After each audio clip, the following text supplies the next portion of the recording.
4 ayning 22 kuni dushanba Davlat ishlar kotibatligi 2023 yillik kishilik huquq masalalari haqidagi dokladini e'lon qildi.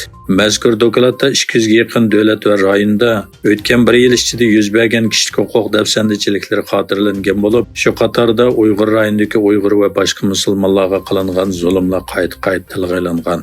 Amerika Davlat ishlar kotibi Antony Blinken mazkur dokladning kirish so'zida Xitoy Xalq Jumhuriyatida davomlashayotgan ig'ir kishilik huquq dafsandichiligi hujjatlarini o'ttirg'i qo'yib mundaq degan. Xitoy hukumati Xinjiangdagi Uyg'ur va boshqa musulmon xalqlariga qaratilgan irqiy qirg'inchilik, insoniyatga qarshi jinoyat, majburiy emgak qatorliq kishilik huquq dafsandichiliklarini davom qilmoqda.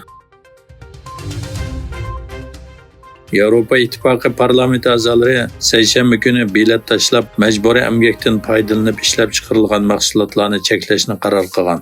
Shuning bilan bir vaqtda bu qarorning Yevropa Ittifoqining Xitoy bilan bo'lgan munosabatida jiddiylik keltirib chiqarish xavfining borligini ilgari surilgan. Gerçi bu qaror Xitoyni bevosita tilga olmasa-mu, ammo nurg'un parlament a'zolari buning Uyg'ur majburiy emgakiga chetishli mahsulotlarni Xitoydan import qilishni cheklashda muhim roli bo'ladiganligini tilga olgan.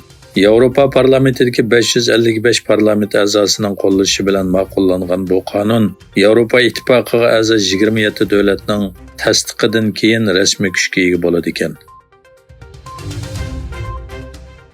Amerika Kengash palatasi TikTokning ana shirkati bo'lgan ByteDance'ni bu video supasini setishga yoki cheklashga majburlaydigan qonun loyihasini ma'qulladi. Ukraina va Isroilga yordam berishni o'z ichiga olgan texnik cho'ng loyihaning bir qismi bo'lgan Amerikaliklarni chet ellik dushmanlar kontrolidagi harakatlardan qo'g'dash nomli qonun loyihasi Kengash palatasining tasdiqidan keyin Amerika prezidenti Jo Baydenga avatildi. Baydenning bu qonun loyihasiga imzo qo'yishi mo'ljallanmoqda. Bu qonun loyihasi o'tganda Amerika Avam palatasida ma'qullanganda setish muddati 6 oy qilib bekitilgan edi. 2019 yildan boshlab 6 yil vazifa o'tagan Xitoyning Ottavada turishliq bosh elchisi Song Pivo tuyuqsiz vazifasidan ayrilib Xitoyga qaytgan. Kanada Tashqi ishlar ministrligining 21-aprildagi bu vaqtdagi bayonotida bosh elchi Pivoning tuyuqsiz davlatdan ayrilishiga munosabatlik texnik ko'p tafsilotlarning Xitoy tarafidan texnicha e'lon qilinmaganligi o'tirg'i qo'yilgan. Yana bir tarafdan Kanadaning Ottavadagi bosh elchixonasining bu masalaga baho berish talabiga javob qaytarmaganligini ko'rsatdi. Egilishicha, bosh elchi Pivo bu davlatdagi 6 yil jarayonida Xitoyning manfaati uchun diplomatik qonunlarni ko'zga olmagan. Kanadada chiqadigan Yer shari va Pochta gazetining xabar qilishicha, Xitoy bosh elchisining 9-aprel tuyuqsiz ayrilishi diplomatik qoidaga mos kelmaydi ekan. Yevropa Ittifoqi komiteti Xitoyning a'zo davlatlarini qo'llash uskunalari bilan ta'minlash to'g'risida tekshirishni boshlagan. Beijing bo'lsa, Yerusalimni bu tekshirish oldida iqtisodiy qo'riqchilik tadbirlarini qo'llangan deb aybladi.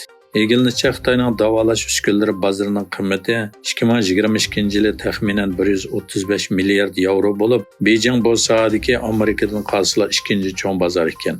Tekshirish natijasi chiqsa, Xitoyning Yevro ittifoqining davolash uskunalari xaridor chaqirish faoliyatiga qatnashishini cheklash kun tartibda bo'ladi ekan. Turkiya prezidenti Recep Tayyip Erdo'g'an bilan Iroq bosh ministri Muhammad Shia al-Sudani Bag'doddagi hukumat saroyida ko'rishgandan keyin ikki davlat o'rtasida 26 hamkorlik kelishimi imzolandi.